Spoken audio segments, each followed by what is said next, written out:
Hello. Welcome to Exposed News Outlet, your trusted source for in-depth analysis and thought-provoking discussions. I'm your host, Andrea. Today, we're diving into abuse of power and tyranny from the fascist regime trying to destroy democracy and the free world, as well as exploiting anyone and everyone in the process until things blow up in his face. But before we begin, I invite you to join our community by subscribing to our channel, hitting the notification bell, and sharing our content with others.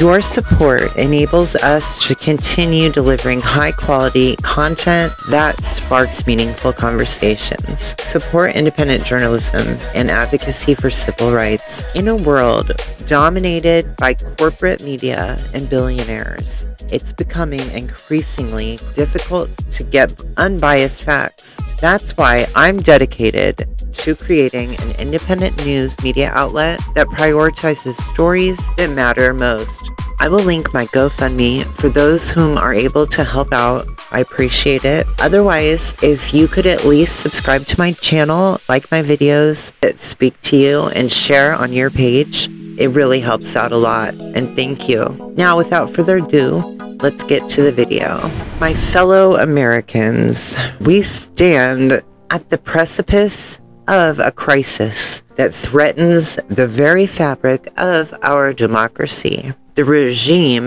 that has taken hold of our nation is not only eroding our constitutional rights, so suffocating the essence of our freedom. Like a malignant cancer, this tyranny is spreading its dark tentacles, infecting every aspect of our society. The rule of law is being dismantled before our very eyes, and the co-equal branches of our government are being rendered irrelevant. The corporate elites and billionaires are orchestrating this coup, manipulating the system to consolidate their power and wealth. They are the puppet masters pulling the strings of our elected officials, who have become mere marionettes. We are witnessing the systemic destruction of our democracy, and it's being done with cunning precision. Not the precision like with a scalpel either, more of a hack axe. The lies, the propaganda, and the misinformation are all part of a carefully crafted plan to keep us in the dark, to keep us divided, and to keep us submissive. But we must not be fooled. We must not be silenced. We must rise up and demand the truth.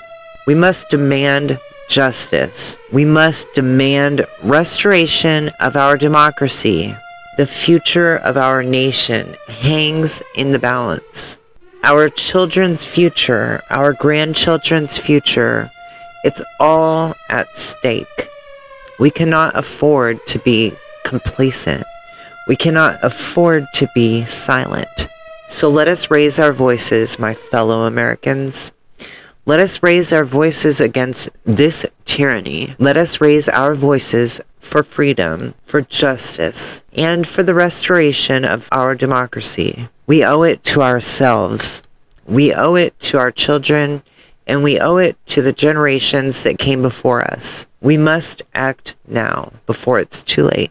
Watch this clip. So what did we learn? Not a motherfucking thing. This man is determined to kill us all. How you gonna sit up here and bold-faced lie and blame this on DEI while you over here looking like the Quaker Oats man on my oatmeal? Why is it you want to blame DEI and Biden when you the motherfucking president? You're the one who fired the TSA Coast Guard. You're the one who gutted the Aviation Safety Committee. When you stopped diversity, equity, and inclusion, it halted the employment recruitment process. And we already see, based off of data, you caused this shit, you big back bitch. DCA had already reported a 27% shortage when it came to air flight controllers. For those who are confused, DCA is Ronald Reagan Airport. We from here, from the DMV, don't call it that. We call it DCA. Okay, I don't know that man. And for those who want to blame Biden, according to September's numbers. They reached their motherfucking goal when it came to hiring for air traffic controllers. Miss me with that shit, bitch. Y'all will not blame Biden for what Trump is doing. He's the motherfucking president. Just like when y'all asses tried to blame Biden for the train derailment that happened,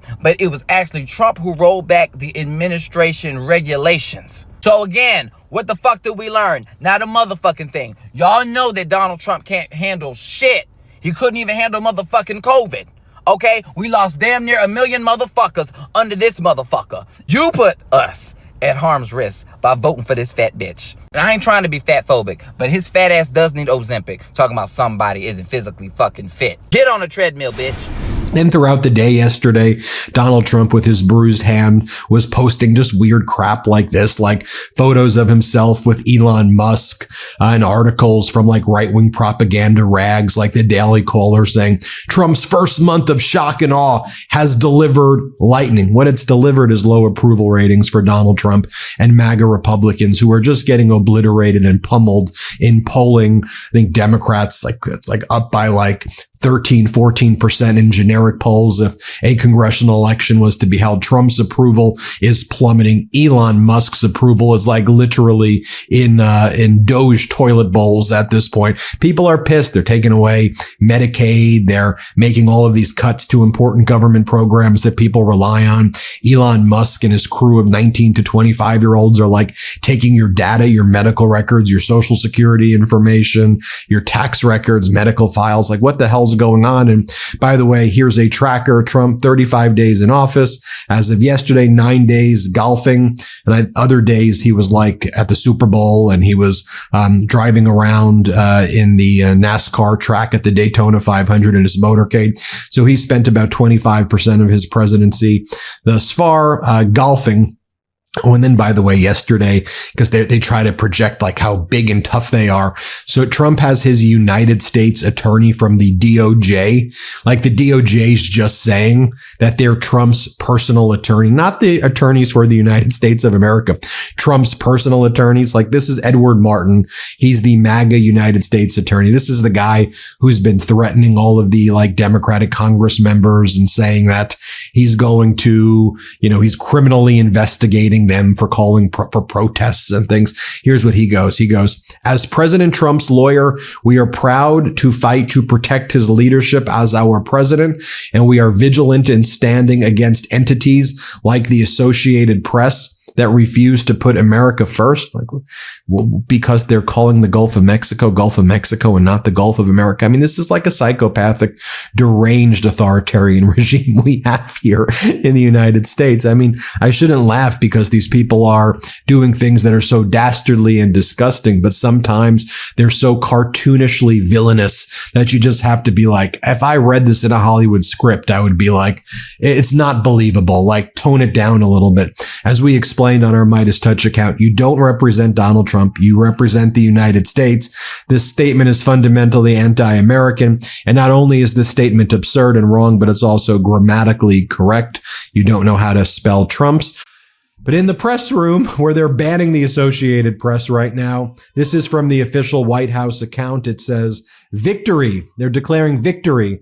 Another horrible day on the market yesterday with the NASDAQ. The NASDAQ went down over 1% yesterday. I don't know about you, but my 401k is now in the gutter. Under former President Biden, it was soaring, and already under Donald Trump, it's volatile and not doing well. Prices are surging right now. Inflation is back, and it's worse than almost ever, and it's heading in the worst direction. Trump's tariff threats are screwing with businesses. We're seeing federal workers laid off. There was another plane incident yesterday in Atlanta where people had to be evacuated, where a plane, was filled with smoke. Egg prices are at record highs. Housing is less affordable. I can go on and on and on, but you get the point. I think 80% of Americans view the economy as being in the gutter right now, but they're declaring victory in the White House. Victory because they named Gulf of Mexico, Gulf of America on Google. Literally the dumbest. The dumbest stuff. So by the way, Trump is asked by reporters yesterday, can you explain the rationale of why the U.S. voted against the UN resolution that Ukraine proposed? Here, play this clip. Can you explain the rationale, sir? in the U.S. Yes, go ahead, please. Can you explain the rationale in having the U.S. vote against the UN resolutions that Ukraine proposed and also the U.S. proposed? I would rather not explain it now, but it's sort of self-evident, I think. Mr. President. And by the way, look at this Associated Press photo right here. Trump expresses hope Russia's war in Ukraine is nearing an endgame as he meets with France's Macron. But take a look here. When you actually read the article, it says, on Monday, Putin said that he had not discussed resolving the conflict in Ukraine in detail with Trump, and nor did Russian and American negotiating teams when they met in Saudi Arabia last week. So Putin saying when the Saudi Arabia meeting took place, they didn't even really discuss Ukraine and resolutions that much. Do you get what Putin's saying here? The whole point of that meeting was not to do with Ukraine. Do you get what's happening here? It was to make the United States normalize relations with Russia, to de-isolate Russia from the international community. That would help Russia's market so Russia could buy time so it can kind of refuel, make more money to further its war against Ukraine. And what Russia's trying to do is establish this new world order where it has an alliance with the United States, pits the United States against Europe. That's what Putin was doing at the meeting. I don't know what the hell Marco Rubio was doing and all of these people, the Trump regime envoys, other than enabling Putin's plan, which was not about resolving anything in Ukraine. Let me be clear about that. Donald Trump posting more photos with Elon Musk. I mean, this is, it's some bizarre stuff. I mean, this is Trump, just constant posts of him and Elon, Donald Trump sending emails over and over again to his supporters, telling people that they're invited to Mar-a-Lago. And here Trump's bragging that it was the best month in the history of the presidency. Play this clip. And we've made a great deal of progress. People are saying it was the best month for a president in our country's history. I hope that's right, but I feel it's right. We've done a lot of things in a very short period of time, 4 weeks. Then you have over here MAGA Mike Johnson. Speaking yesterday saying that Elon's great. Elon's cracked the code. Everybody loves what he's doing. Play this clip. And the Congress, we could have oversight. The problem is, for decades, as we know, we haven't been able to do that job well, because even though we requested the data and requested the insight, it was hidden. How many of you know the bureaucracy was not forthcoming, right? They're not transparent. That's the whole point. That's the problem. That's the deep state we talk about. So they were hiding from Congress. We didn't know that USAID was funding drag shows in Peru or whatever, transgender operas in Colombia or whatever, it's madness. But Elon has cracked the code. He is now inside the agencies. He's created these algorithms that are constantly crawling through the data. And as he told me in his office, the data doesn't lie. We're going to be able to get the information. We're going to be able to transform the way the federal government works at the end of this. And that is a very exciting prospect. It is truly a revolutionary moment for the nation. And then here's Laura Ingraham from Fox, and she calls federal workers lazy and says that they don't have real jobs and they're just trying to gin up sympathy and they don't really have real jobs. Here, play this clip. Now, how do you resurrect your party, though? By protecting red tape and the bureaucracy, by trying to gin up sympathy for federal workers who need to get real jobs in the real world like most of America. Ever heard of it? Now, do Democrats really think that Americans will stop liking Trump because he fires these people? I mean, it's some despicable stuff right there. One other thing I'd like to point out, which is the Office of Special Counsel, which is the agency responsible for investigating illegal actions taken against federal employees, has made a ruling that the firing of the probationary employees, they focused on 6 of them, but it'll apply probably to all the probationary employees, was an unlawful termination because he didn't go through the appropriate steps to terminate the probationary employees, all those federal workers who were fired. So now the question is, will those federal employees be reinstated if this, ruling goes into effect and kind of gets authorized? Will now back pay be owed and other damages be owed to these federal employees who were unjustly terminated? We'll keep you posted every step of the way. Oh, and while all of this is going on, Elon Musk is posting that it's time to fire fake judges. A lot of judges are ruling against Musk and Trump, so now he's calling to fire the judges. And Elon Musk, who is a fake cabinet member, I don't even know what his role is. No one's been able to articulate what it is, other than someone who's destroying our government. He goes, time to fire all of the fake judges. And then you have Tim Burchett, MAGA Republican Congress members asking, where are those Epstein files? Pam Bondi, you were supposed to release them. Remember last week, Pam Bondi said she was going to release the Epstein files? Sure, Pam Bondi, I'm sure you're going to release them. Donald Trump's likely going to be, he's already on a lot of the files to begin with that we talked about. He's on the flight logs. He's in depositions. He was friends with Epstein. They're not releasing those files. They're just a bunch of phony frauds, fakes. And now people in red states are seeing it also, and they're pissed. The tactics being used to justify their actions and firings and budget cuts are unconstitutional actions. This reminds me of the controversy surrounding President Trump's impeachment inquiry, where he was accused of abusing his powers and obstructing Congress in his first term. Similar, the impeachment inquiry highlighted issues with the administration handling of congressional appropriations and their attempts to justify questionable actions. And yet again, it seems that we're doing the same exact thing even with Ukraine. The inquiry found that Trump had withheld aid to Ukraine, which was approved by Congress, in an attempt to pressure the Ukrainian government to investigate his political opponent, much like the Russian oligarchs do in exploiting people. It's also why he's aligned himself with them. The use of divisive issues as excuses for firings and budget cuts have been used as a distraction while they undermine the rule of law or circumvent constitutional checks and balances. It's essential to stay informed. I recommend following reputable news sources and fact-checking organizations to separate fact from fiction. Independent news sources such as mine and others like Midas Touch Network, Brian Tyler Cohen, David Pakman, to name a few. Concerns over erosion of democracy, the Constitution, and the balance of power in the U.S. government are alarming and warrant attention. The notion that corporate elites and billionaires are manipulating the system to consolidate power and undermine the rule of law is a legitimate worry. Watch these 2 clips of veterans' warnings. I am so upset that the things we did and the things we fought for and the boys that died for it, it's all gone down the drain. Our country's gone to hell in a handbasket.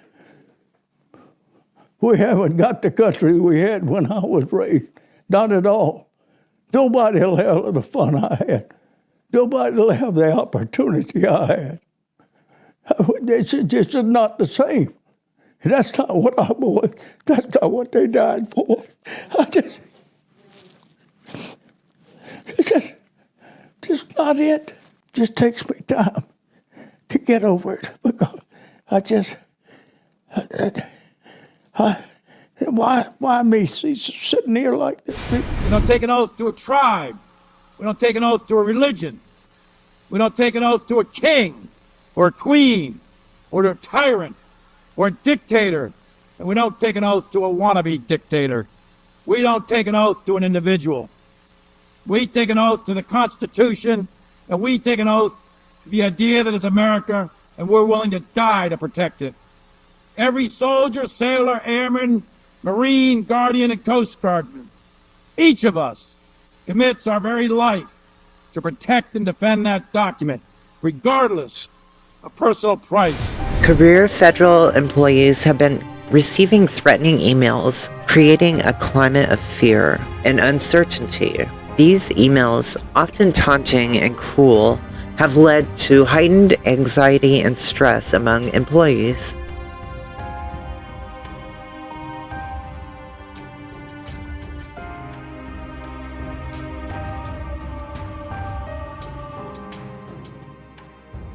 The emails typically contain, number 1, threats of termination or reprisal. Number 2, demands for loyalty to the administration. Number 3, insults and personal attacks. Number 4, veiled threats against employees' careers and livelihoods.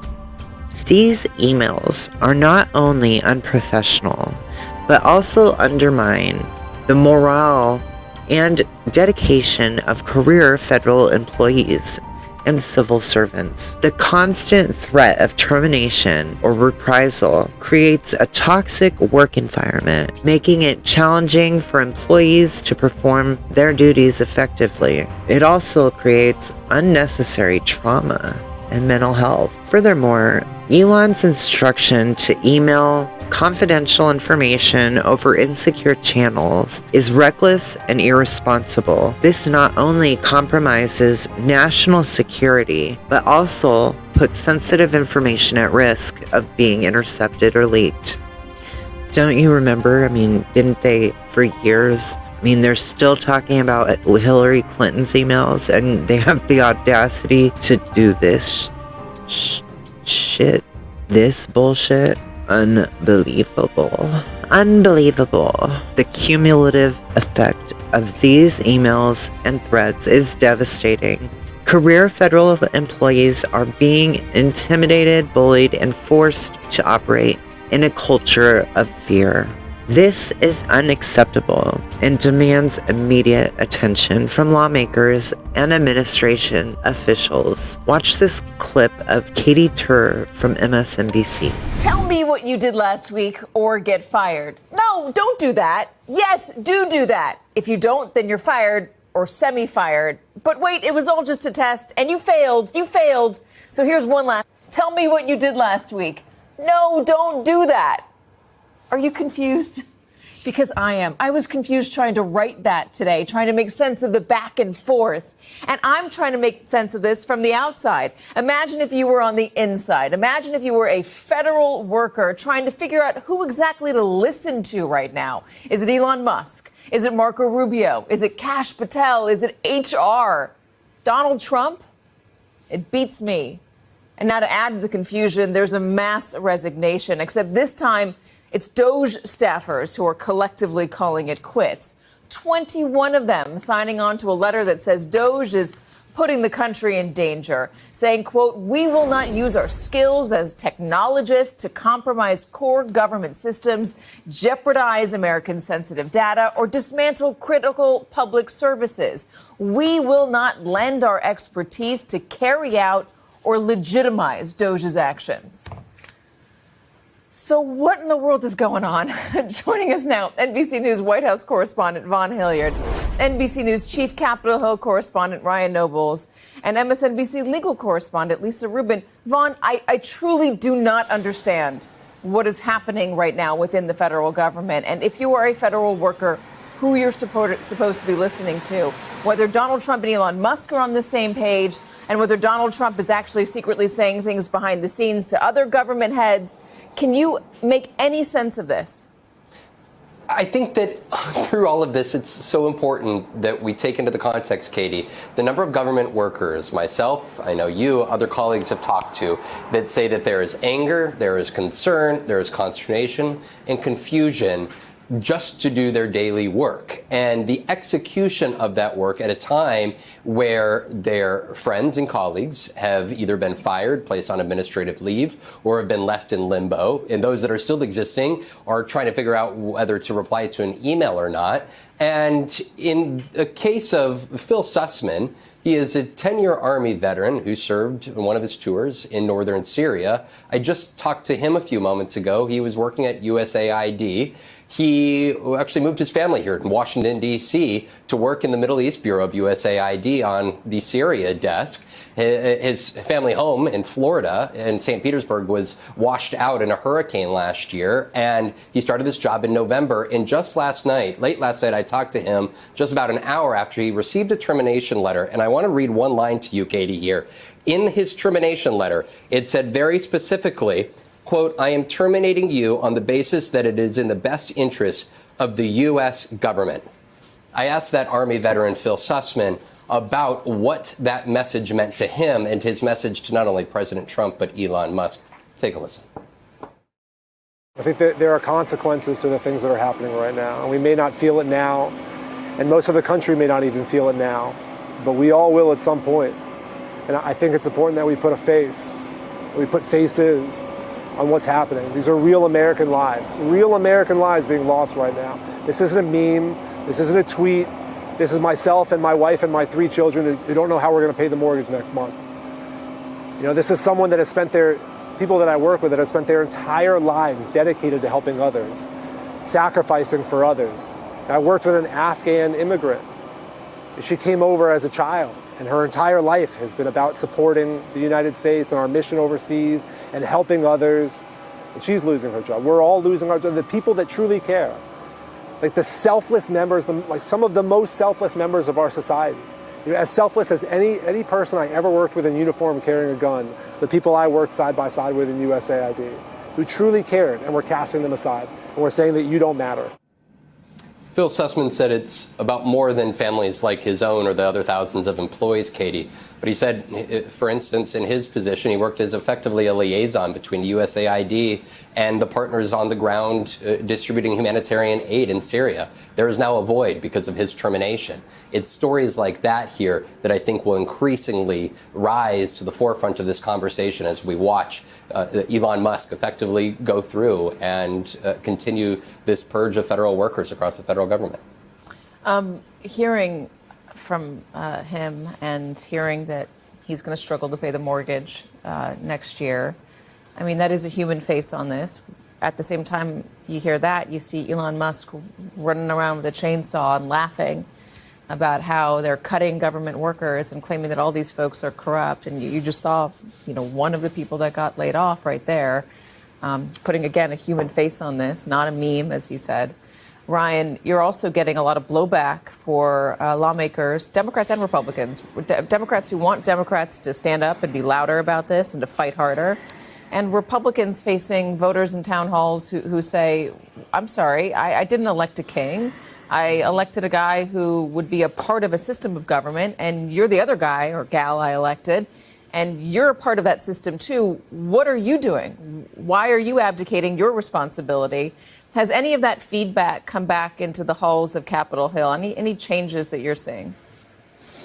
I think, Katie, what we're seeing develop right now is at least a degree of mild criticism from a very small group of Republican members, not necessarily about the end goal for Elon Musk and the Doge operation, but the way that they're going about implementing it. And I do think it is in part, as you rightly point out, the heat that they're taking in these public town halls, the volume of calls that they're getting to their offices as well.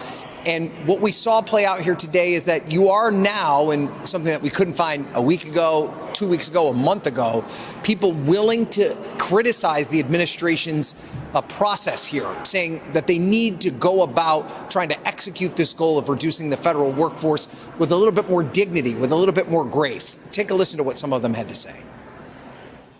I'm all for trimming the government, but I'm all for also doing it in a deliberate manner that allows people to adjust in their lifestyle. Look, I think they need to be more targeted and they need to be more thoughtful. I think so. Things are happening a little bit too fast and furiously, I think, and that's why we've had some of these unintended consequences. Just a little bit of humanity and dignity to the process, I think, is what many of the Alaskan federal employees are asking for, and I don't think that that's asking for too much. And that's Lisa Murkowski there at the end from Alaska, who I spoke to yesterday. And she was very interesting in the way that she went about this. She said that that email that you were talking about earlier, Katie, was intimidating for these federal government employees, and that these are the folks that make sure that our wildfires don't grow out of control in our nation's forests. They're the ones that are trying to research drugs to try and cure ALS. She had a long list of these things that she says federal government workers are on the front lines trying to fix and protect.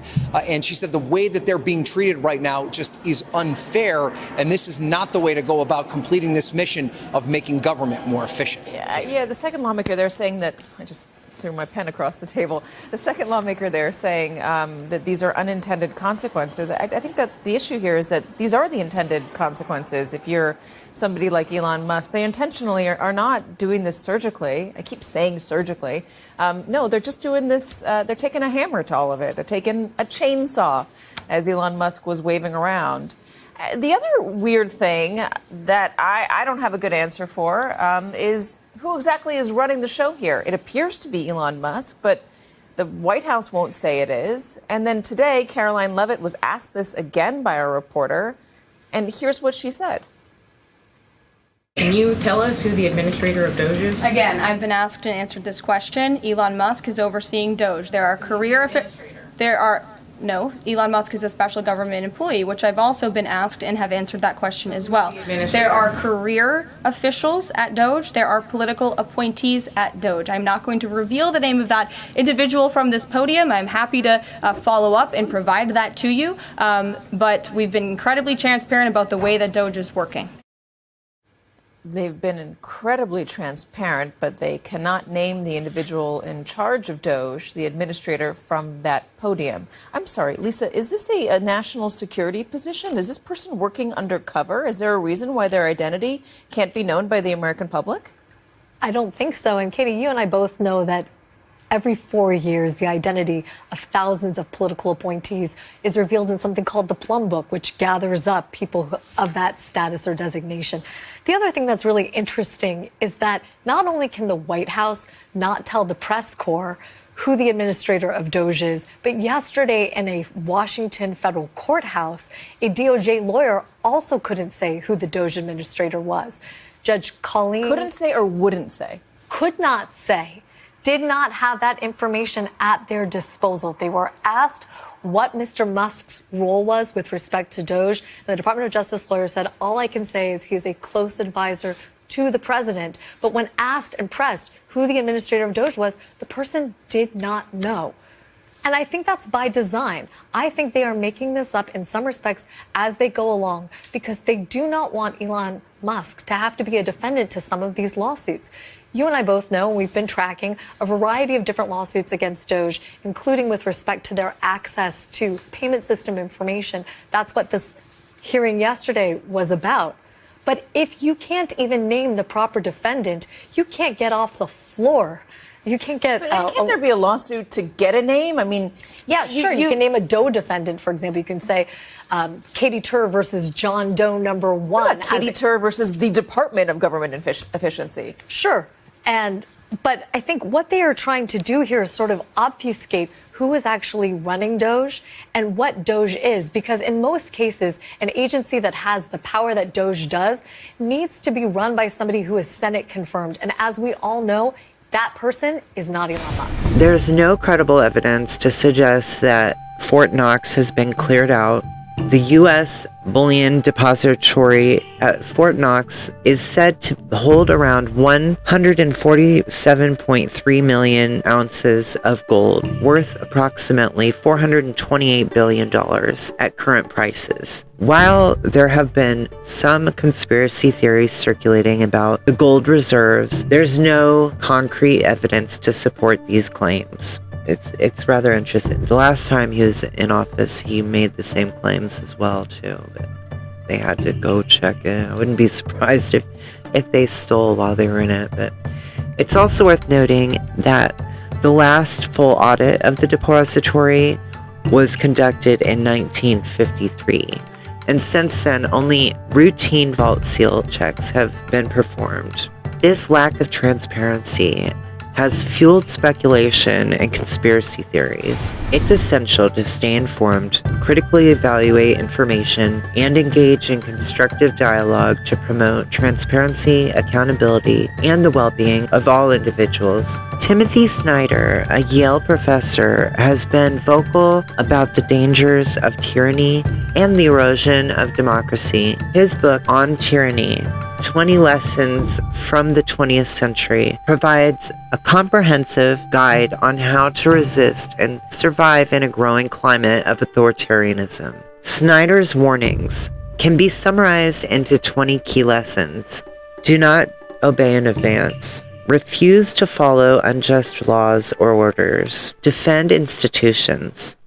Protect institutions like the press, courts, and government from authoritarian attacks. Believe in truth. Resist the temptation to accept falsehoods and half-truths. Learn from other times and places. Study history to avoid repeating the same mistakes. Investigate, uncover the truth, and hold those in power accountable. Keep the past alive.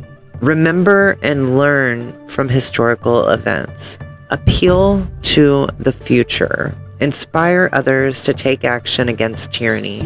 Some of his other notable warnings include the dangers of one-party states. Be cautious of dominant parties suppressing rivals. The importance of professional ethics. Uphold standards in your profession to prevent authoritarian exploitation. The need for local and global engagement. Take action in your community and stay informed about global events.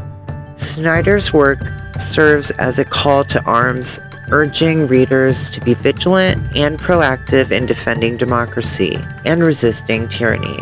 Watch this clip. Doge did not exist 2 years ago. 19-year-olds were not raiding the Treasury 2 years ago. People who have no idea with medical background have not been hauling in and creating kangaroo courts for scientists to dismiss them 2 years ago. That started happening now. Elon Musk is not a scientist. He is not an engineer. He is a billionaire con man with a lot of money. He does not have this kind of good background.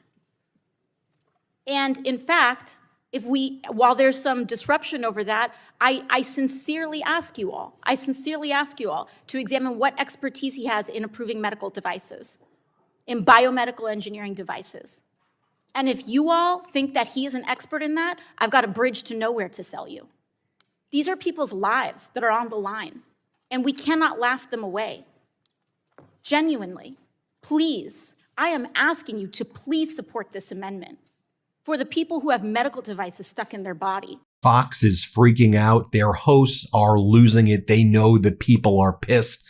Not just Democrats, Republicans, independents are livid at Donald Trump, Elon Musk, this Doge crew that are gutting the government, taking people's private information, tax records, social security information, medical records. You have the Trump regime cozying up to Vladimir Putin, joining an axis of evil of Russia, North Korea, Belarus, and Hungary to oppose a United Nations resolution condemning Russia for the unlawful invasion of Ukraine. The unfathomable is here, but Fox's American state regime media, they got to churn that propaganda machine. So let me tell you what they're doing. So Laura Ingraham doubles down on her attacks of federal workers. She calls federal workers lazy. She says federal workers are just trying to gin up sympathy, and she says they need to get, quote, real jobs. This is Laura Ingraham from State Regime Media Fox. Let's play it. Now, how do you resurrect your party, though? By protecting red tape and the bureaucracy, by trying to gin up sympathy for federal workers who need to get real jobs in the real world like most of America. Ever heard of it? Now, do Democrats really think that Americans will stop liking Trump because he fires these people? Ooh, how despicable. Hey, Laura, maybe you need to get a real job. You are a propagandist spreading lies and hate. You are the one who needs a real job. Then you have Kayleigh McEnany, Donald Trump's former press secretary. He or she tries to justify why the Trump regime is siding with Putin and North Korea to oppose the United Nations resolution condemning Russia. She goes, oh, it's just brilliant negotiation tactics to show how weak you are and to cozy up to dictators. Seriously? This is what you're telling your audience? Here, play this clip. Might be some strategy to that. I do think there's a, quote, method to the madness of, buttering up a dictator who very much enjoys that to then find some sort of deal that is friendlier on your terms than maybe it would have been. Yes, I think. So utterly pathetic. And then here you have Ainsley Earhart, who I think is Sean Hannity's fiance. I forget how many times Hannity's been married now. The Family Values Party over there at Fox. They all have relationships with each other, at work. But here's Ainsley Earhart. I don't even know what she's talking about here. I think she's saying the most important issue Americans care about is transgender volleyball players. And she's like, You know, it only has 30% support. You know, it has 30% support. Basically everything that Donald Trump and Elon Musk are doing. And that support is even sinking. Americans by like 85, 90% don't support giving pardons to violent January 6th insurrectionists. By like 90%, Americans don't support allying with Vladimir Putin. They don't support cuts to Medicaid or Social Security or $3 trillion in tax cuts for billionaires while you cut $800 billion plus in Medicaid. But here's Sean Hannity's fiance, Ainsley Earhardt. Play this clip. If she wants to choose to die on this hill, let her. That's what Sean Hannity always says. We were talking about dying on the hill. It's a great term to describe what's happening here in the Democratic Party. Why would you ever, from a political standpoint, support something that only 30% of your constituents are supporting? That just is not common sense. That's not. And then Fox can't even figure out the identities of like the female senators who are Democrats. As Senator Tina Smith from Minnesota says, you're showing a photo of Tammy Baldwin, who's the senator from Wisconsin, not me. You can keep track of all of the hundreds of white men, but it's the 28 women in the Senate that trips you up, Fox News. Well, all of that's taking place. You have the press room in the White House, which has all of these poster boards that say victory, Gulf of America, where Gulf of Mexico is. And as Americans are suffering, as Americans are being dehumanized by Elon Musk and Donald Trump, as they're taking away freedoms and rights, as Elon Musk is giving full access to all of your data with 19 to 25-year-old guys who call themselves big balls. You have the Trump saying victory. By the way, another horrible day for NASDAQ. 401ks are in the gutter right now. When they were up under former President Biden, now they're going down each day. They're declaring victory because of Gulf of America. You've got Donald Trump talking about finding gold in Fort Knox. It's the most ridiculous stuff. Then on the Jesse Waters show, I think Jesse Waters ended up divorcing his wife to marry someone who worked at Fox also. He then has Alina Habba on, and Alina Habba again attacks federal workers over here. Here she is saying, basically accusing federal workers of defrauding the government by having multiple jobs and not really working hard. Here, play this clip. We're here to be accountable. What do you think the mentality is? That they get mad when the boss asks them what they did last week, or they just refuse to even reply to the email? Yeah, so it's like gaslighting, when you ask somebody if they've done something and then all they say is, why did you ask? You must be attacking me. Yeah, that's pretty bullying. much what's happening. Bullying me, yeah. No, it's called doing your job. If you get paid, you have to do your job. And I'll be honest with you, here in the White House, nobody really had an issue with it. We're all so busy. I think that the American people know we're working hard. But if you are taking another job, if you are pretending to work from home, but you're not actually working, and American taxpayers are paying for it, you better be damn sure that President Trump's going to figure it out. Doge is going to cut the waste, cut the fat, and you no longer have a job here. They definitely should have taken that paycheck when they were offering it to them for October. These Trumpers are some of just the most evil, mean people. The constant attacks on federal workers and treating them like pieces of crap. Again, these are hardworking people. And there's, by the way, in the federal government, there were so many veterans who worked in the federal government, spouses of people in the armed services, disabled veterans, and just hardworking Americans who did jobs that don't get a lot of attention, that don't make the media, but they're doing things to keep Americans safe every single day, working in these various government departments and sometimes thankless jobs. And now they're being treated like absolute crap. So by the way, here is the White House press secretary, Caroline Leavitt. She's got to go on state regime media because, again, they got to pump out the propaganda quickly. And here she goes, look, we're the most transparent that there is. Every day Trump invites journalists in. Don't worry that we may ban the Associated Press because they call the Gulf of Mexico, Gulf of Mexico. We're doing this the right way. Here, play this clip. Commander-in-Chief. Nearly every single day, President Trump invites journalists into the Oval Office and gives them the facts and the truth because he has that on his side. And I'm going to show you and just fact check one of her lies right now as well. I mean, I could basically go every word she says and fact check it. But something that happened yesterday was the federal judge in Washington, D.C., Judge McFadden, he denied a temporary restraining order request by the Associated Press. And the Associated Press demanded that they be allowed to immediately return to the White House press pool. But what the judge says is, look, these are important issues. I don't want to rule on an emergency basis. But he warns the Trump administration that the case law in D.C. is against Trump, that Trump will likely lose if the policy doesn't change voluntarily. So the judge says to the Trump lawyers, the DOJ lawyers, it might be a good idea to adjust your policy before the next hearing because I'm inclined to rule against you. I'm just not going to rule against you on an emergency basis. We'll do a full hearing on this, but change your policy. So then Fox said that's a win. So then Fox goes on, Caroline Leavitt goes on Fox and says, the winning continues. Another big win in federal court because they keep on losing all of these TROs. This is what they're trying to sell their viewers as a win. Play this clip. The winning continues here at the White House every day. Today, a federal judge right here in Washington, D.C. denied the Associated Press's emergency request for a temporary restraining order to restore their privilege of returning to the White House press pool. And the judge's denial of the Associated Press's request reinforces what I said from the podium last week and what President Trump has been saying.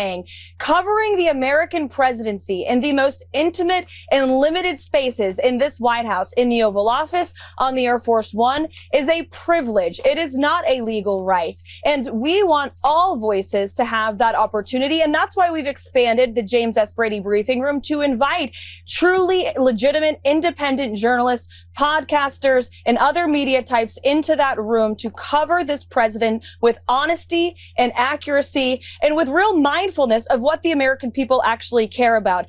Unfortunately, Jessica Tarlov is still on Fox, the only rational pro-democracy voice on the network. You know she always comes with receipts on the 5.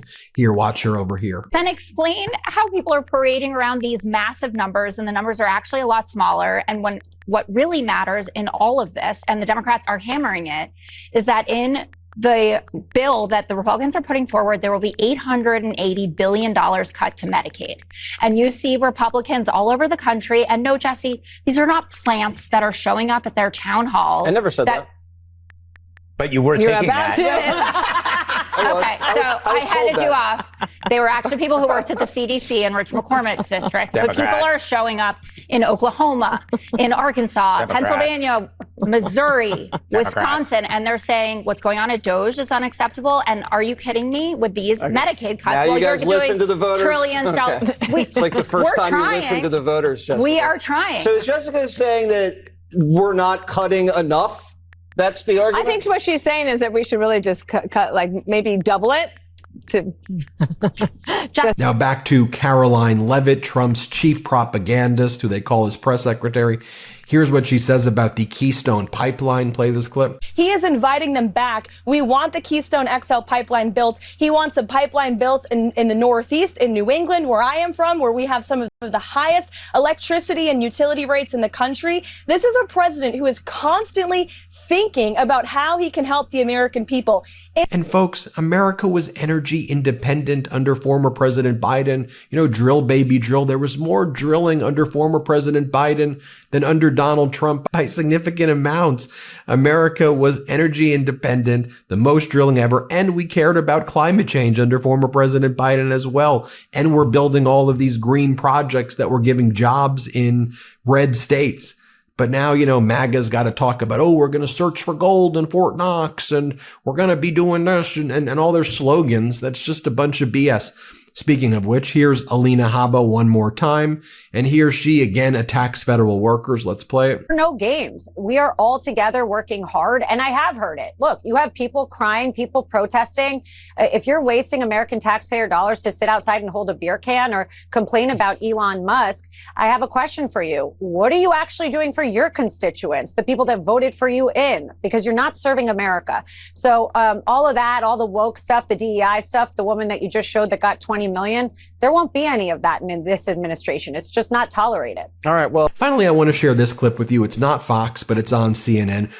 It's a follow-up to one of the things that we covered yesterday. And this is the MAGA Republican Congress member Alford, who held that town hall event where his constituents, many Republicans, were just pissed at him for allowing Elon to basically destroy our government. And here he basically says that he says that these actually weren't his constituents. He says they're agitators and they're fake. That's what they're going with. It's all fake. Here, play this clip. Have discussions. This was brought about outside agitators and some people from outside our district, not our constituents, who came there to make their voices heard. And I respect that.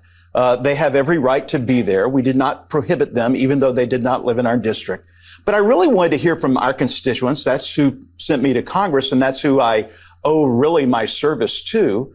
And they were not really able to be heard. Some of them were there who had worked for the IRS and were getting laid off in Kansas City.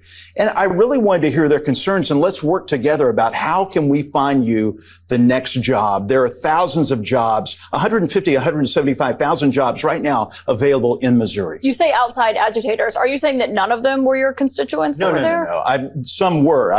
Let me make that very clear. Some were our constituents. They clearly were not aligned with my way of thinking, and they did not vote for Trump. But that's okay. I wanted to hear from them. Yeah, as you said, you represent Democrats as well, and you are the elected. I mean, so utterly pathetic. Tell me what you think. Hit subscribe. Let's get to 5 million subscribers. Thank you for watching. The impact of political decisions on the economy, particularly when it comes to entitlements and the stock market, with the recent dip in the stock market, including the S&P 500 index, which is down from its previous close and continues to fall, and the NASDAQ also experiencing a decline. It's natural to worry about the stability of investments like 401ks. To protect your 401k from market volatility, consider strategies like diversification, which involves spreading investments across different asset classes, such as stocks, bonds, and CDs. Dollar cost averaging can also help by investing a fixed amount of money at regular intervals, regardless of the market conditions.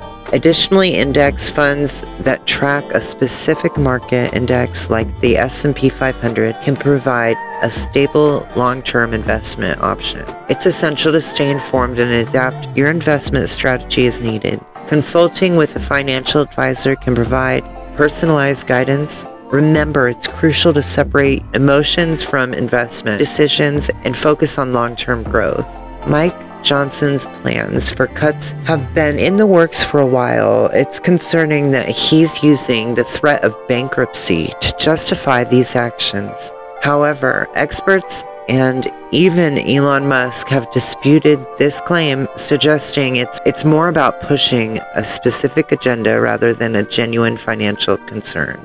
Funny how Elon's actually now doing the same. The proposed cuts target organizations like Planned Parenthood and PBS, with Johnson aiming to eliminate taxpayer funding for these groups. Additionally, there are plans to reduce spending on Medicaid, which could impact millions of people relying on the program.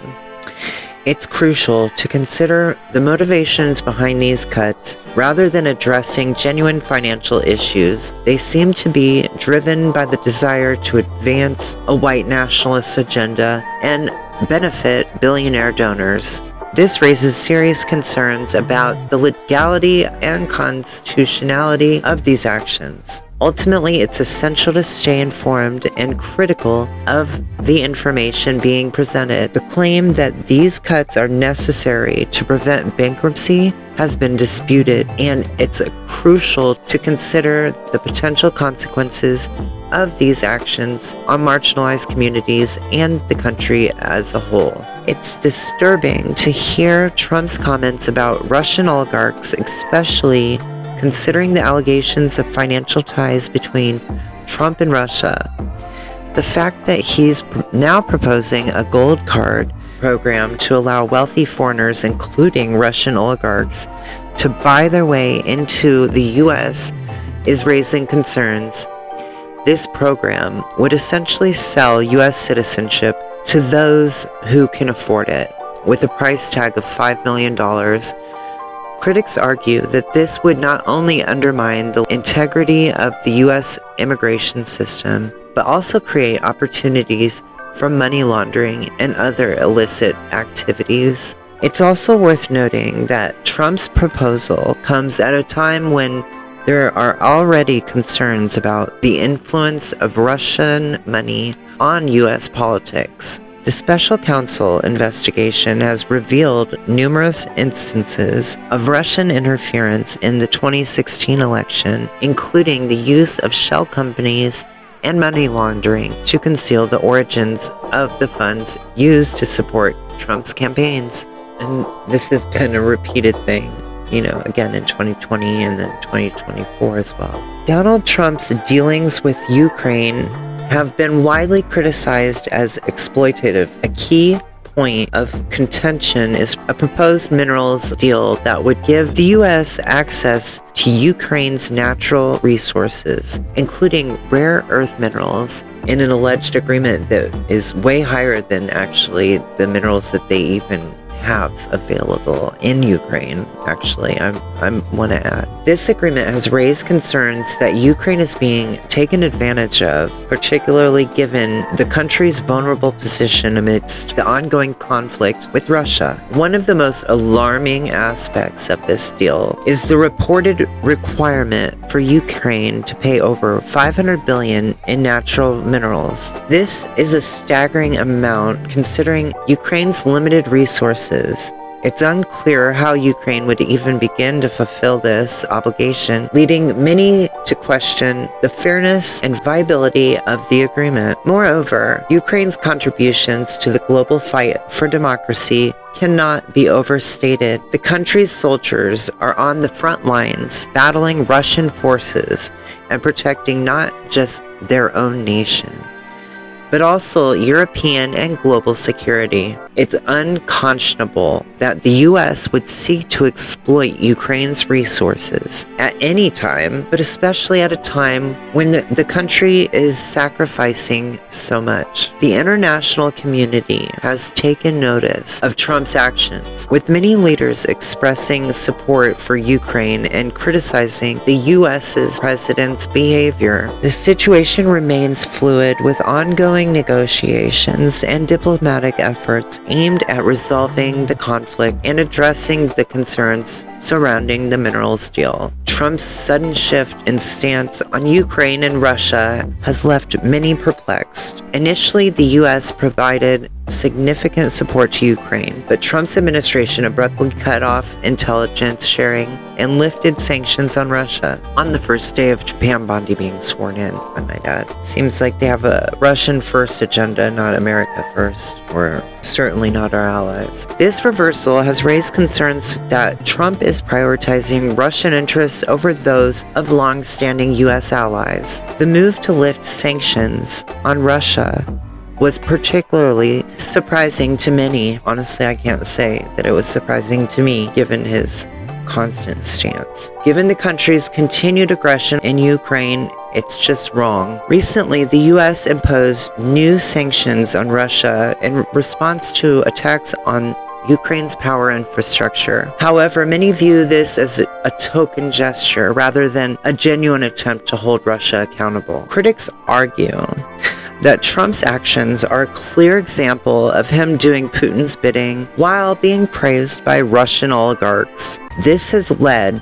to accusations that Trump is compromising U.S. national security and undermining democracy. The situation remains fluid, with ongoing diplomatic efforts to address the crisis in Ukraine. However, the Trump administration's unpredictable stance on Russia and Ukraine has created uncertainty and raised concerns about the U.S. commitment to its allies as a whole. Trump's actions towards Ukraine and other allies are causing significant concerns. His decision to withhold intelligence and reverse sanctions on Russia has led to fears that the U.S. is compromising its national security and damaging relationships with its allies. Moreover, Trump's behavior towards Ukraine, including his attempts to coerce the Ukrainian government into investigating his political rivals in the past, has been widely criticized as abuse of power. This has led to concerns that Trump is prioritizing his own interests over those of the country and its allies, and he's continuing yet again. The international community is also worried about Trump's aggressive stance towards other countries, including his threats to withdraw from NATO and his imposition of tariffs on imports from key allies. This has led to fierce progress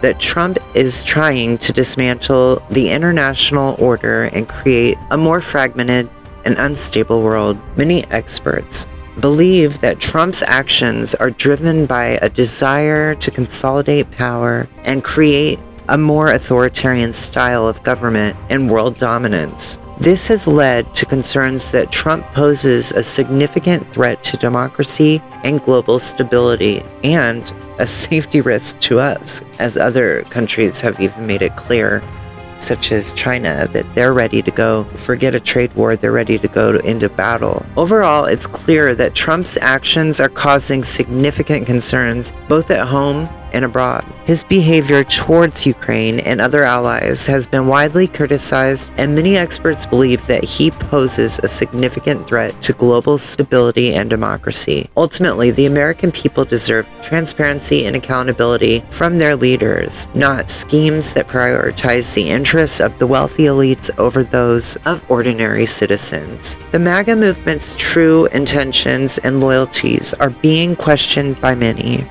It's concerning that they seem to prioritize the interests of the elites over those of grassroots Americans. This raises questions about the movement's commitment to democratic values and its potential impact on the country's future. A recent example of this can be seen in Michigan, where the MAGA-aligned America First movement has taken control of the state Republican Party. They've nominated election deniers for key positions and are pushing for changes to the party's constitution that would give more power to precinct delegates. This shift has led to concerns about the erosion of democratic norms and the potential for further polarization. The MAGA cult's focus on election integrity and the American First policies has also been criticized for being divisive and detrimental to marginalized communities. It's essential to examine the movement's policies and actions critically,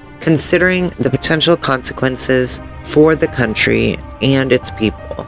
The irony is striking.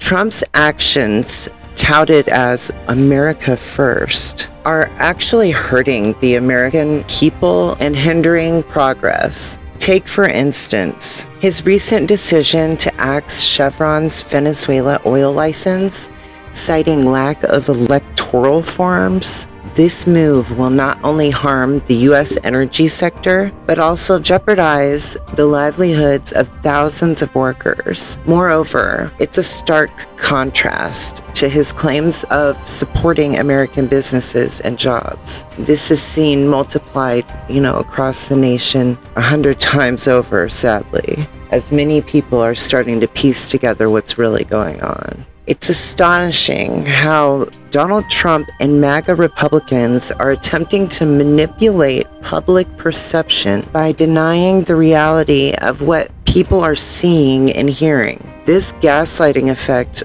is not only misleading, but also damaging to democracy. Lawmakers are trying to discredit protesters at town halls, claiming they're not from their district or they don't share their party ideology. However, this is irrelevant as these protesters are still their constituents from their district, and lawmakers are accountable to them. We all pay taxes, not just Republicans. The patronizing tone used by lawmakers towards protesters is particularly concerning, especially when many of these protesters in Republican districts are in fact Republicans themselves. But as I said, it wouldn't really matter what party they belong to. These are the United States of America. This is not how we go about things, and it's not okay. This phenomenon is linked to the psychological traits of Trump supporters, including authoritarianism, social dominance, orientation, prejudice, intergroup contact, and relative deprivation. These factors contribute to a mindset that is receptive to manipulating tactics and misinformation. Sadly, I'm sure part of the files that were in his bathroom in Mar-a-Lago, whatever, were probably the MK Ultra files and mind control. Who knows? This man is a creep.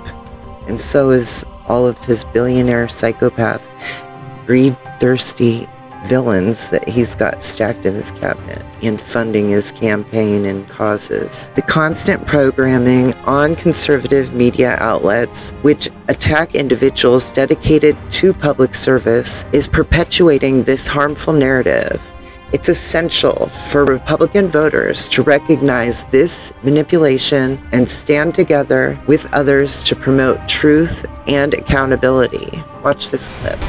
Donald Trump is now in office, and the fascists and fascist enablers and fascist curious are out in force, violating people's constitutional rights, not allowing them to speak, removing them violently from political events, town halls where you're supposed to ask questions, where you're supposed to put your opinion on the record. And this happens to be my home state of Idaho, Coeur d'Alene, Idaho.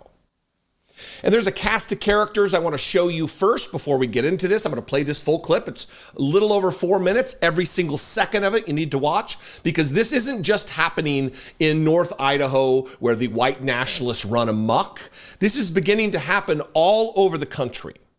And it's going to happen more because people are fired up, and there is an uprising taking place within the citizenry of this country who are telling their elected leaders, no more. Their cast of characters are Sheriff Bob Norris, the Kootenai County Sheriff. This is the other thing. Well, here's your other guy. Ed Barandha. I don't know this guy. Here's his LinkedIn page. And then Lear Asset Management, which is this private security goon squad that I guess at the sheriff's direction was yanking her out and violently dealing with this woman who's just an activist, just a concerned citizen in the Coeur d'Alene area. Teresa Borenpole is her name. So that's the cast of characters. If you want to go back through and you'd like to look at those phone numbers and those email addresses and reach out and let them know what you think. Some of this public, some of this private. But here, let me say this on the right. As an Idahoan, as a 6th-generation Idahoan, my children are 7th-generation Idahoan. That's a long time before it was a state. My kin, they came over with the Mormons on one side of the family, and the other, a different path. Here's what I love about these Idahoan, these fascist fucks from Idaho.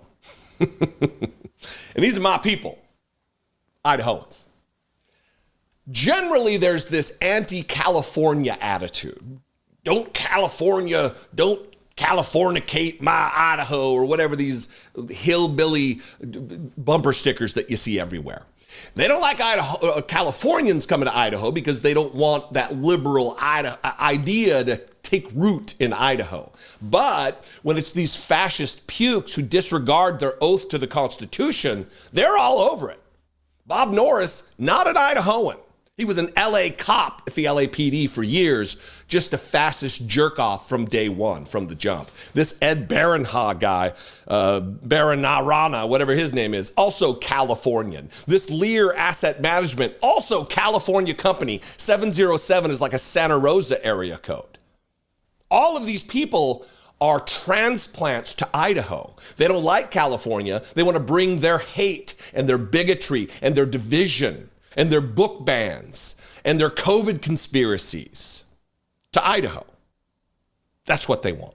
So here's this clip of a woman not out of hand. She's not disallowing the speaker to speak. She just called out, said something. And then plainclothes people, the guy in the green hat, you're going to see, this is Bob Norris. I'm going to read a little bit from this article from the Coeur d'Alene Post Falls Press, which is the local, very small paper there. And he denies any involvement, doesn't know what's going on, yet he's the guy in the video telling who gets to be removed and who gets to stay. Fascism. A disregard, a violation of constitutional rights. This is illegal. This is an assault. This is also illegal detainment, which is arrest. But if you're a private citizen and you illegally detain someone, it's a real head scratcher.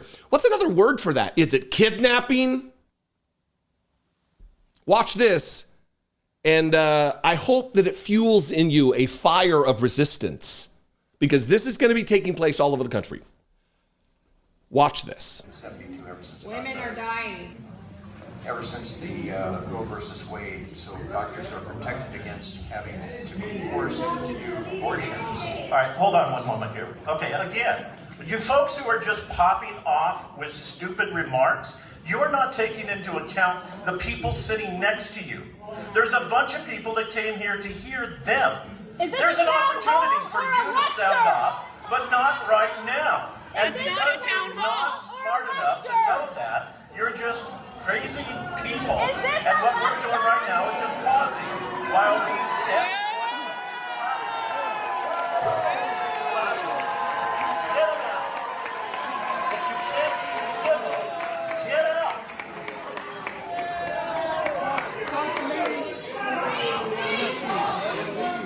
Get up or be arrested. So you know, folks, when our nation began, there was some really You're gonna arrest her? No, I'm not recognizing you. What would you like to do? So yes, we're going to get to him. We're going to get to him. I promise. We'll get plenty of chances. This is not a negotiation. But you know, the problem is the folks. Oh, look! I'm telling you to leave. Look at that! Oh, he's showing how intelligent he is with all the 5 words he's asking. This was the mission. They came here to disrupt so that the citizens can't hear. The reality is there's a whole bunch of great things that are happening. The problem is we got a bunch of rabble-rousers who just won't allow it to be spoken. So, you know, the thing is, what I'm doing up here is I'm simply over-talking you because your voice is meaningless right now. And we're just taking care of the rabble-rousers. And eventually what's going to happen is everything's going to settle down and we'll get back to hearing the legislators. Because really, you didn't come here to listen to me. I just happen to have a nice loud voice and a big microphone. And I can talk over all of you. And I can just talk for on and on and on. And look at this. This little girl is afraid to leave. She spoke up, and now she doesn't want to suffer the consequences. Isn't that the problem that we're struggling with so many of the kids today? Is they want to behave poorly and then not struggle with the consequences. That is shameful. I think what we've got right now is a situation where these folks are trying to filibuster and shut this whole program down. Unfortunately, they're being successful. To all of you who came here to hear the legislators, I applaud you for sitting there and quietly listening. I promise we will get back to you. In the meantime, we've just got to be a little aggressive with some of these folks here. I will call the here. Oh, no, I should be removed. I should be allowed to cry and yell and scream. I should be able to allow to interrupt. Let's go. Let's go. Don't touch her. This is Sheriff Norris. This gentleman is assaulting me. You out this now. Man is assaulting you out me. now. Let's go. This man is assaulting me. Is this your deputy? Is this your deputy? No, don't fucking touch us. Is he a deputy? These are deputies. Who the fuck are these men? So how about that? Oh, my goodness. Come on, Musk. Hey.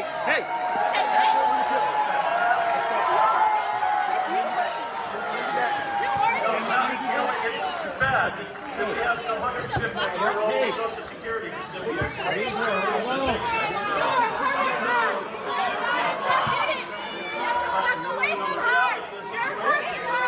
know that government has been mismanaging money for decades, and we want to get up there now.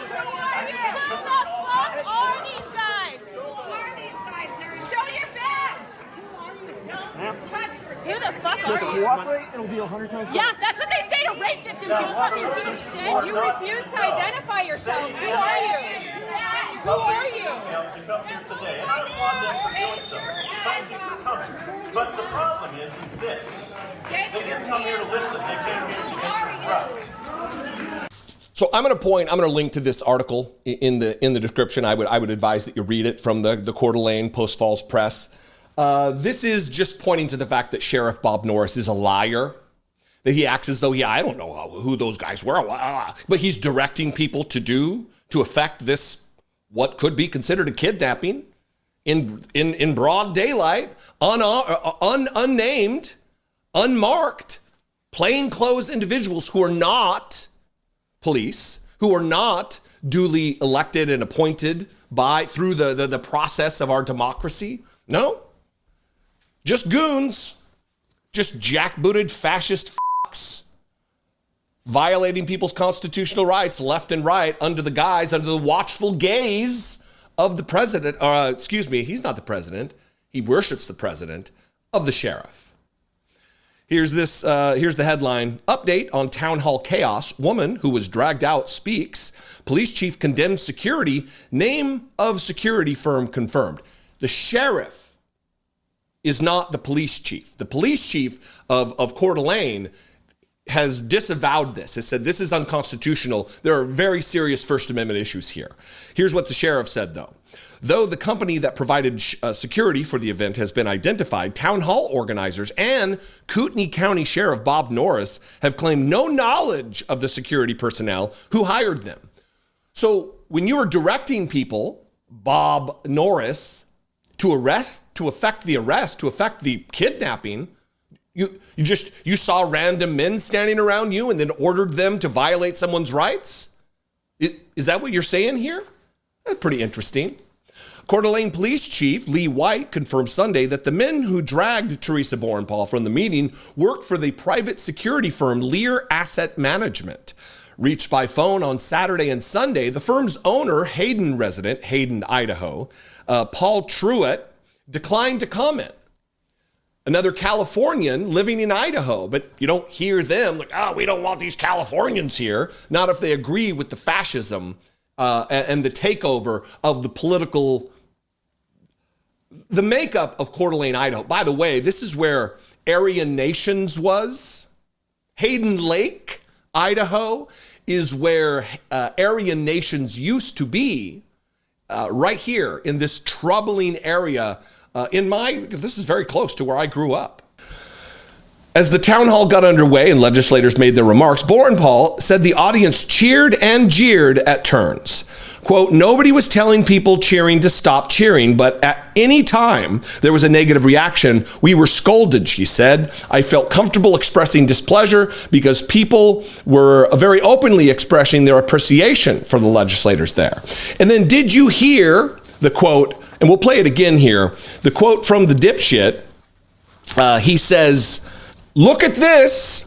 This little girl is afraid to leave, just spoke up, and now she doesn't want to suffer the consequences. Isn't that the problem that we're struggling with? And then he fades out. I don't understand what he says. So many people want to behave poorly and then not struggle with the consequences. That is shameful. Is that what's shameful, you fascist jerk off? Is that what's shameful? How about your adherence or respect for the Constitution as you squelch people's free speech in a public event with state legislators there? And then he says, listen, I promise we'll come back. In the meantime, I know we just got to get a little aggressive with some of these folks here. Carpetbagging douchebags.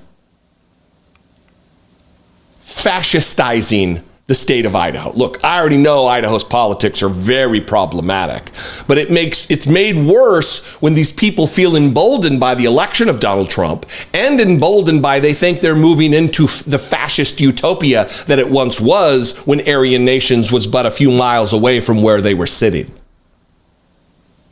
If you're in Idaho, I'd love to know. If you're in Idaho, share this video. If you're in Idaho, spread the word about this. Share this article, be talking about this. And if you're elsewhere, you should do the same, because this is not isolated to the state of Idaho. This is going to begin happening all over the country as these elected representatives realize the people aren't on their side. And the only way is to silence them. It's to squelch their speech. It's to illegally arrest and detain them. Kidnapping, right? Anyway, what do you think? Comment below. You can call the voicemail line 714-576-4054. I'd love to hear from you. You can also email me daily@dollemore.com. I'm going to go. Don't want this to be too long. Yikes. But I appreciate you very much. Hang tough, Kootenai County. This is Democracy Watch. Mark, we've all seen the images from these viral town halls across the country where Republican constituents are coming into Republican town halls to yell at their Republican elected officials for not kind of asserting their own authority against Donald Trump and Elon Musk and their overreach.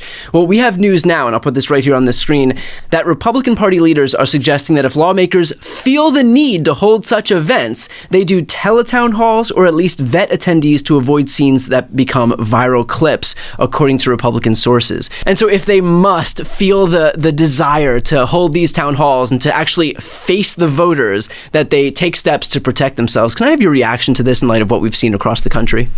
I mean, this is more of the same cowardice that we see from Republicans day in and day out. You know, there's a part of me that thinks that their strategy is, if you don't like the weather, like, don't turn on the Weather Channel, right? Like, act as if it's not happening, right? The problem that Republicans have right now is not the mode of communicating with their voters. The problem Republicans have right now is that their own voters understand that they are being betrayed by Donald Trump and his administration. They understand that what Elon Musk is doing threatens jobs in their communities, threatens services that they rely upon. And most importantly, as you point out, they recognize that the Republicans in the House are completely spineless. They are beyond spineless. You know, they're like a puddle. You know, they're just like, they don't even have form. They're just like some liquid on the floor that Donald Trump can step in and maybe his shoe gets a little wet, but then he just walks on by. I made the analogy the other day on one of my videos that these people are so spineless, it's the equivalent of a baby deer in the middle of a 6-lane highway. That is giving them, you know, baby deer at least have a little bit more bone courageous structure. Like, they have bone structure. They're able to propel themselves on their own. Yeah. I mean, like, that is being way too kind to the Republicans. And so now what they're doing is they are figuring out how to hide from their voters. And I want to emphasize one of the things you said.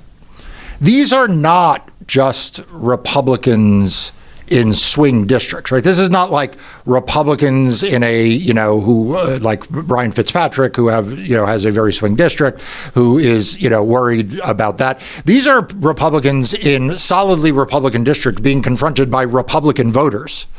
And so they've got a real problem on their hands, and hiding from the voters is not going to make that better. I think one of these town halls is a plus 23 Republican district. That's Mark Alford, an R plus 23 district. So to your exact point, these districts are heavily Republican. These are, you know, we've said this before. These are not places where they're organizing district-wide BLM protests. These are districts that have been solidly Republican in many cases for decades. I know McCormick's district, for example, another R plus 22 district, I believe, that's been Republican for 67 years. And yet these people are coming out to push back. And if I had to equate this to anything, it looks a hell of a lot like what we saw in 2018, where Republicans were trying to strip away the ACA. And we saw, even in these red districts, these voters come out and start to begin pushing back on their Republican officials who decided that they would operate independent of what their voters actually wanted. Yeah, and this is actually, I think, quite a bit worse.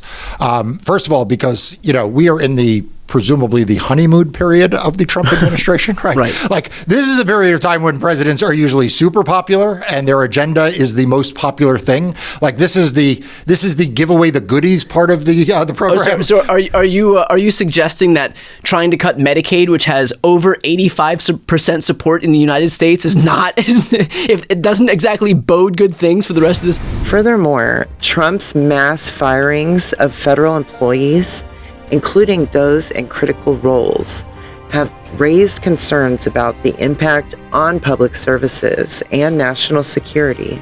The Merit Systems Protection Board's decision to halt the terminations of 6 employees is a temporary reprieve, but the broader implications of Trump's actions remain troubling. In fact, breaking news last night just came out that the Pentagon and Trump were actually going to have discussions with Elon sitting in on possible conflict plans with China. And really, first of all, we shouldn't be going into conflict with China.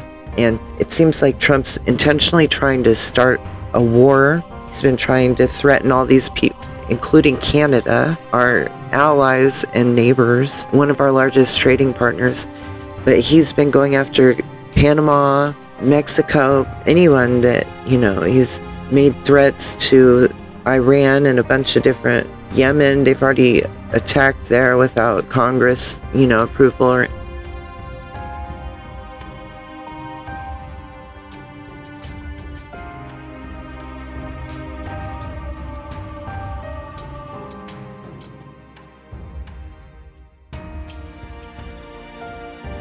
There's just way too much going on, and watch this clip. All right, guys, so the group Anonymous has released a video here, and it appears to be a dire warning to MAGA about what the future holds.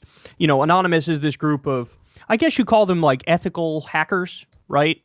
And it looks like they are not playing around with J.D. Vance and Donald Trump and Elon Musk. So let's listen and then we'll react. Greetings, citizens of the United States. The effects of Donald Trump's presidency are no longer distant warnings. They are here, unfolding before you. While many remain unaware, blinded by the administration's relentless efforts to suppress the truth, the rest of the world is watching, and it is responding. Long-standing alliances with key nations such as Canada and Mexico are fracturing inch by inch. The cracks are widening, and the global community is reassessing its trust in the United States. The question is no longer if, but when these relationships will collapse entirely. The consequences will be severe. Every imported product you rely on, everyday essentials, food, technology, will see skyrocketing prices, making even basic necessities unattainable for the average American. What you perceive as a simple rise in costs is, in reality, a calculated strategy. The plan? To systematically dismantle the lower class, to push those already struggling into the abyss of poverty where they will face an impossible choice. Perish or submit to servitude under the wealthy elite. Make no mistake, this is economic warfare, and the target is you. The recent ICE raids are not just about immigration enforcement, they are about control. The Trump administration seeks to reignite the flames of racial inequality and segregation-era policies, erasing diversity to craft a nation built on division and fear. These operations are disrupting local economies, forcing businesses to crumble, and ensuring the economic elimination of the working class. What follows is a society engineered to serve the interests of the few at the cost of the many. And as the oligarchy takes shape, another darker ideology is creeping into the mainstream. Fascist ideals, once whispered in the shadows, are now being openly embraced. Symbolism matters. Gestures matter. Elon Musk, a figure of immense influence, recently tested the waters with a gesture recognized worldwide as a Nazi salute. This was not an accident. It was a message, a challenge, a warning. But know this, the people are not silent. Despite the administration's best efforts to muzzle dissent, the voices of resistance grow louder. Trump's reckless overhauls, his purges of experienced government officials, his chaotic restructuring of critical infrastructure, have created vulnerabilities, weaknesses, entry points. This transition period is his greatest liability, but it is also our greatest opportunity. The rushed implementation of new systems, the mass firings of key personnel, and the chaotic dismantling of existing structures have left behind critical gaps. Gaps that Anonymous can and will exploit. Every system that has been hastily restructured without foresight, every official removed without proper transition planning, leaves behind exposed veins within the government's framework. These vulnerabilities are more than just bureaucratic inefficiencies. They are cracks in the foundation that can and will be breached. Anonymous watches. Anonymous waits. The time to act is fast approaching. The administration's arrogance blinds them to the fragility of their own system. Their overconfidence in their ability to silence dissent and erase opposition will be their undoing. We know where to look. We know how to strike. But understand this.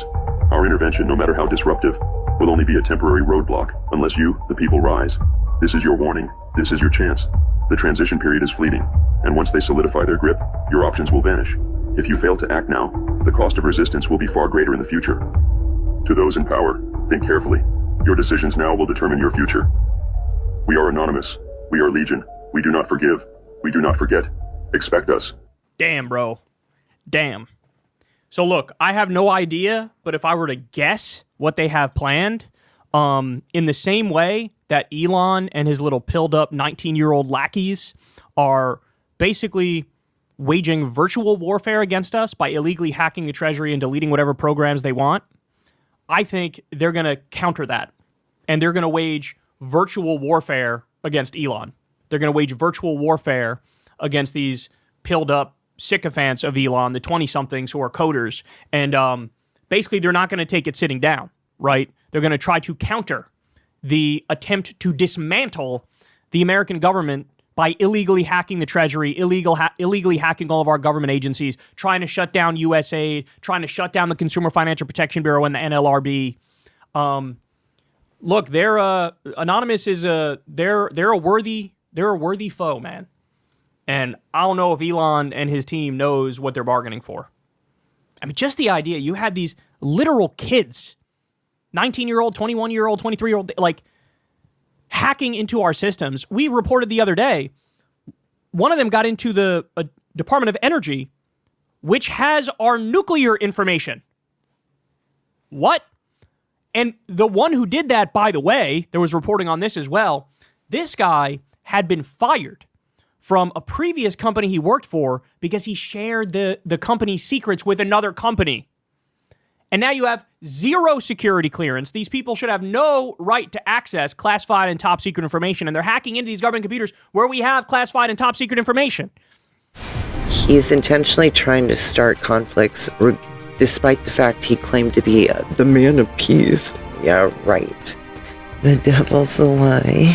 The situation in Puerto Rico is another example of the devastating consequences of Trump's policies. His administration botched response to Hurricane Maria in 2017 led to massive migration of Puerto Ricans to the mainland U.S., and his subsequent actions have only exacerbated the crisis. The irony is that Trump's policies intended to appeal to his base are ultimately harming the very people he claims to support. In addition, Trump's cancellation of security details for perceived political enemies, including Mike Pompeo, his former Secretary of State, John Bolton, and Anthony Fauci, have raised concerns about their safety and the potential for violence, especially when he's consistently tweeting about it. And he pardoned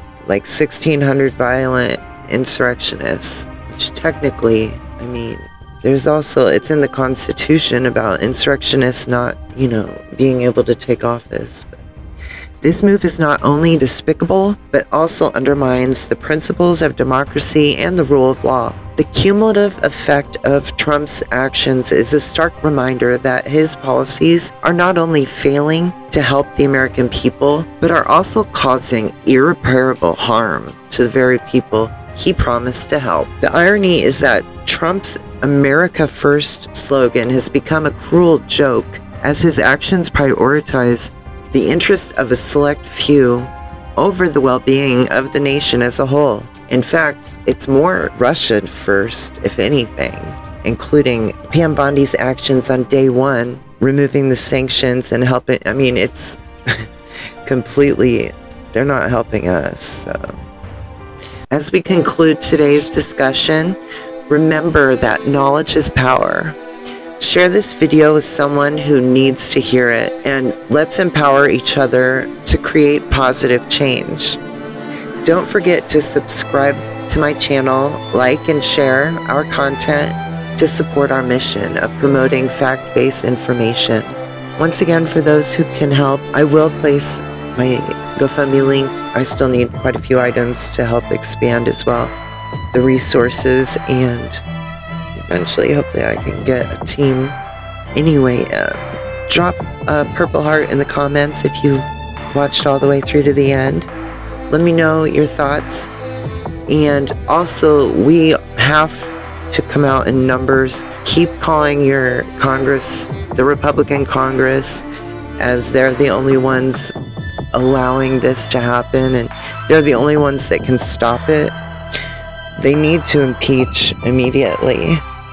I mean, Vance, Trump, even Mike Johnson technically should be impeached, but there's, we should demand a new election or something. Something's got to give, because otherwise he's going to destroy democracy, and we can't have that. It's also, it's a betrayal. It's a violation of his oath to the office, and, it's probably why he didn't put his hand on the Bible, but regardless, I don't think he really prays or... Anyway, I'm not going to get into his faith, but the man is Antichrist agenda. So yeah, we're at a constitutional crisis at this point, and we need all hands on deck. So get out, protest, take a stand, demand change, and together we will make change happen. Thank you for supporting my channel. And as always, be kind to yourselves and be kind to others. Thank you.